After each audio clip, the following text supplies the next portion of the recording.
Artu? Where are you? Artu? Artu? Artu, you're on fire! R2-D2, you found a cigarette. Well, I don't think smoking is grown up at all. Because it's very dangerous. Smoking does dreadful things to your lungs and is very bad for your heart. Well, I know I don't have one, but humans do, and I think we should set a good example. Well done, R2. Oh, hello. You know smoking is bad for your health, and it isn't grown up at all. So please, don't smoke. R2, do you really think I don't have a heart?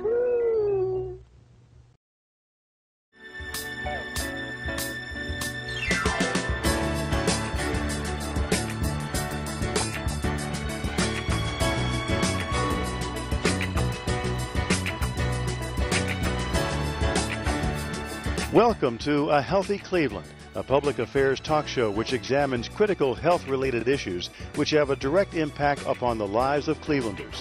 This show will provide important information on a variety of relevant health topics, as well as offer tips and recommendations that each of us can use to improve our lives as well as the lives of our loved ones. Improving the health and well-being of Clevelanders is one of Mayor Frank Jackson's highest priorities.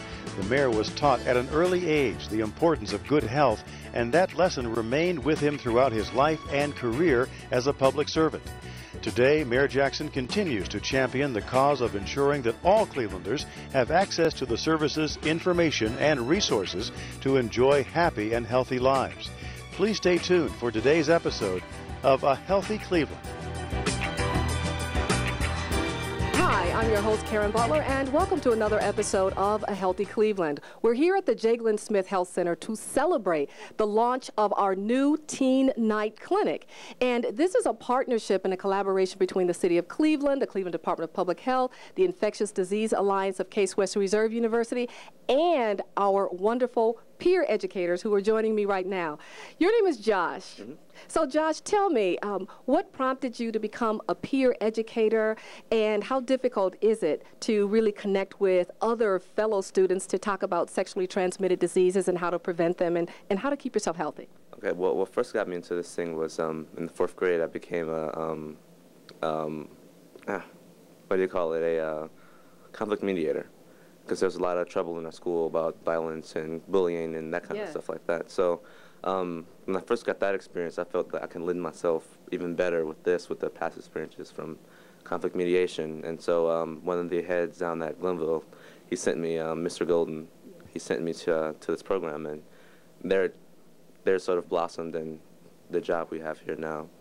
And the Teen Clinic is like sort of the crowning achievement of everything. The really big goal is to get people around here healthy and aware of what the dangers are and how to keep themselves safe. Oh, that's fantastic.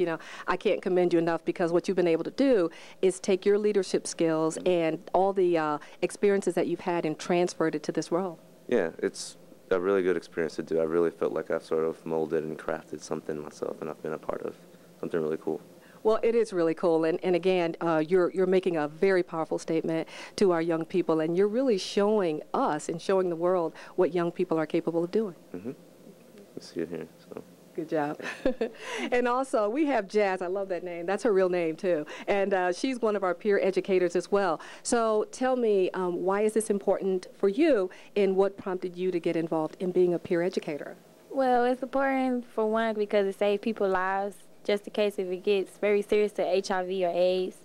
And also, I just wanted to reduce the risk of people even having to be in type of situations like that, because it probably because the past situations I dealt with pertaining to this, or people I know that had to deal with being in these type of situations, dealing with pregnancy or having an STI, having it more than once, or leading to something serious to HIV or something like that.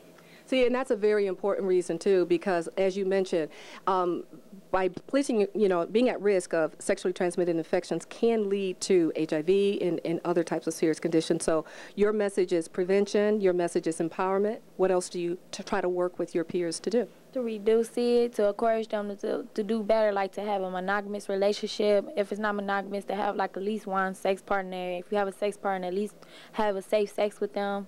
Basically just to prevent them, and then if they get pregnant, at least have it as a planned pregnancy, not unplanned, where they want to go and have an abortion and all that other type of stuff like adoption. Okay, so again, as you can see, our young people are fully trained, they are fully versed, and able to make the connection with our young people. So to you both, I want to say thank you for being a part of this really important initiative, and I just want to say keep up the good work. Thank you, and you're welcome. My name is Dr. Amanda Heelan. My last name is H-E-A-L-A-N as in Nancy. I'm the program manager for the Infectious Diseases Alliance, the ID Alliance, based out of Case Western Reserve University. So I'm a faculty member at Case in the Division of Infectious Diseases and HIV Medicine. And we were charged by the Provost's office at the university with creating an integrated program that would reach across multiple departments and multiple schools. And we decided to approach infectious diseases in adolescents as our debut collaborative project. So we've been able to bring on board social scientists, clinicians, community activists, and adolescents within high-burden neighborhoods to approach this problem. So our debut project with STIs, sexually transmitted infections among adolescents, we're addressing a number of ways. We do programming at Glenville High School where we run a class 1 day a week as part of their regular Healthcare 1 curriculum. We also utilize J. Glenn Smith Health Center to train a cadre of peer educators. So we have 6 high school students who are a part of our program right now. It's a year-long position. These guys are compensated and really help us get the word out about what's involved in getting tested. It's not a big deal, you know, minimal needles, what to expect when you come to the clinic, where you can get free low-cost services in the city, and kind of how you can prevent sexually transmitted infections and not even need to go to the clinics. So these high school students are really well equipped. They know their stuff about sexually transmitted infections and prevention, and now it's a matter of getting the word out. So we're launching Teen Night here at J. Glenn Smith. Our peer educators are going to be working in the clinic so that they can provide a familiar face for other teens who are coming in. It's on Tuesday nights from from 4 to 8 p.m. at J. Glenn Smith upstairs in the Reproductive Health Clinic, and there's all kinds of services available, and we're going to be measuring the effectiveness of this program by looking at, are adolescents coming in to get tested? Are the rates going down in this neighborhood?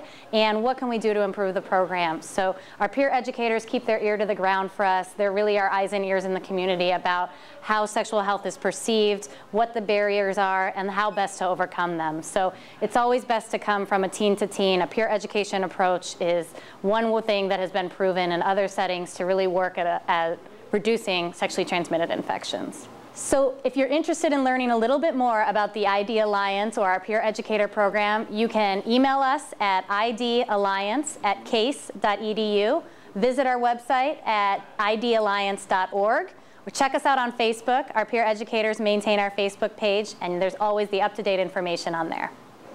And a major advocate of this program is Director Karen Butler. She's the director of the Cleveland Department of Public Health, and to have her support and advocacy really means a lot. I sent her an email about the Teen Night launch, just saying, you know, if you have time, if you're interested, would you like to come? And it was, I think it was like New Year's Day or the second day, you know, no one was in the office, and she called me within 20 minutes and said, I will be there. I'm so happy to be there. So I'd love to introduce you, and if you'd like to say a few words, please go ahead. Great. Well, she's not the whole speech. I'm the chatty one.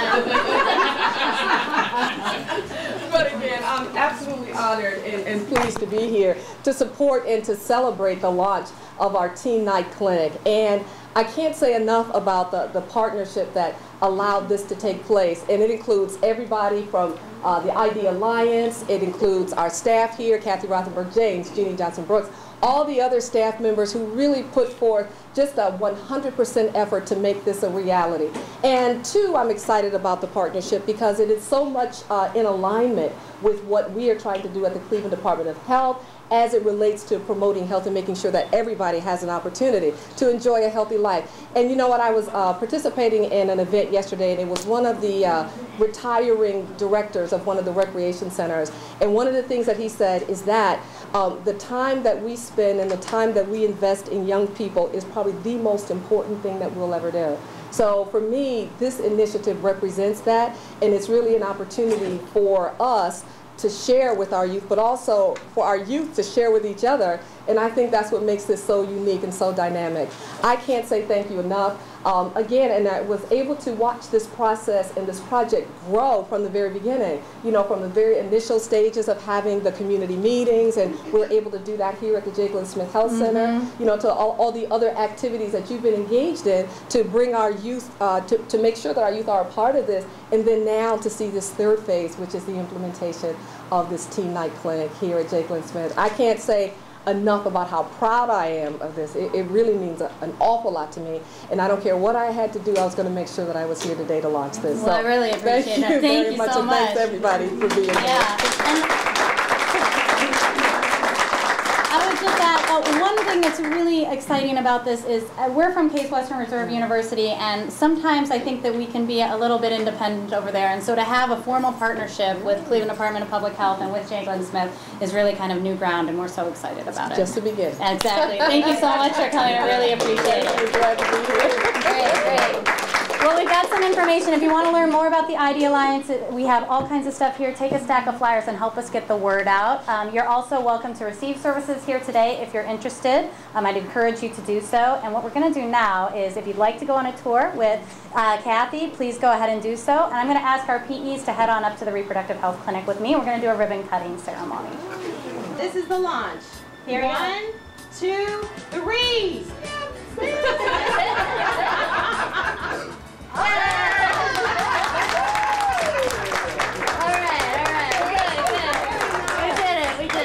And we're joined right now by Mr. Kevin Hodges. He is the director of the Martin DePorres Family Center. So tell us, Mr. Hodges, tell us about this partnership that you now have with the ID Alliance. Well, I think it's a great opportunity that the peer educators has went through the training that they went through, and to be able to give back to the community, to other young people, so they can avoid risky behaviors around relationships. So they're really being good role models to the other youth, and this is an important issue for youth, you think? Yes, they're being good role models, good mentors, and I think that's what this community needs. Absolutely. So was there special funding that allowed you to have this partnership? Yes, we were blessed to apply for funding together through Starting Point, out of school time funding, and that's going to be instrumental in making sure that this can come to fruition, and that the connection between the peer educators and the youth in the community can take place, which will hopefully alleviate some of the disparities that we're dealing with around STDs. Very good. So this is really an opportunity to get our youth engaged in very positive and very productive activities. And so often you don't hear about that. You only hear about the negative, but this is completely different. Right. And we're hoping to even branch out and enhance the number of peer educators that they have, because as you can see, these young people are looking forward to opportunities to be able to be leaderships, to show their leadership in the community. Okay. So I think this is the beginning, and the best is yet to come. Yes, indeed. It's going to be exciting. And joining me now is Mr. George Golden. He is with the organization called Closing the Achievement Gap. So tell us about your organization. Closing the Achievement Gap is a initiative. It's targeted for at-risk male students. Primary purpose is to assist them in making the transition from the elementary school to the high school, secondary level, and then successfully moving from the 9th grade to the 10th grade.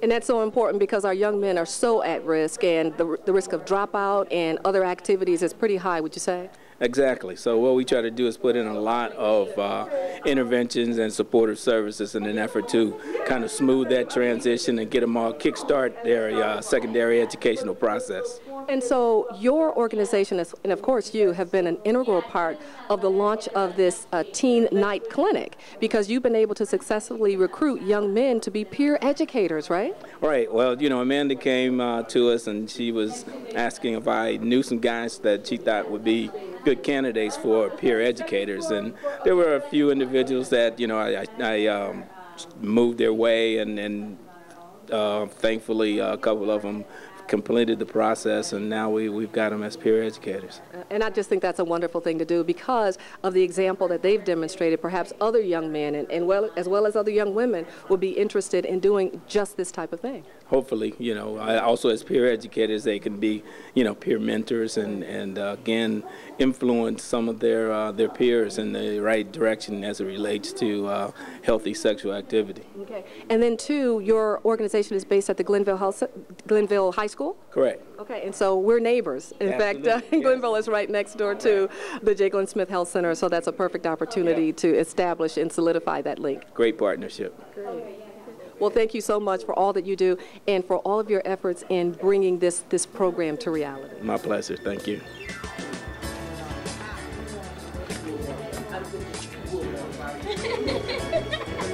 You guys are funny. I have our Health Center Director, Kathy Rothenberg-James. Kathy, this is another example of how you've brought services, additional services, to the J. Glenn Smith Health Center. Yes, it is. I am so proud of these teens.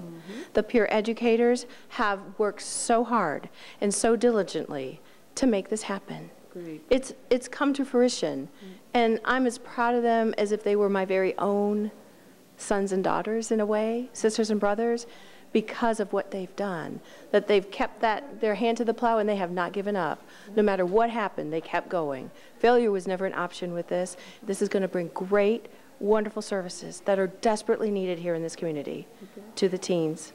Yep, well, today is certainly an example of what it means and how we'll be able to benefit our teens going forward. Thank you so much for making this possible. Well, thank you so much for coming here and appreciating and supporting us. Absolutely. As you always do. Thank you so much. Thank you, Kathy. Thank you so much for tuning in to another episode of A Healthy Cleveland here at TV 20. Thank you so much. I'm your host, Karen Butler, and we'll see you next time.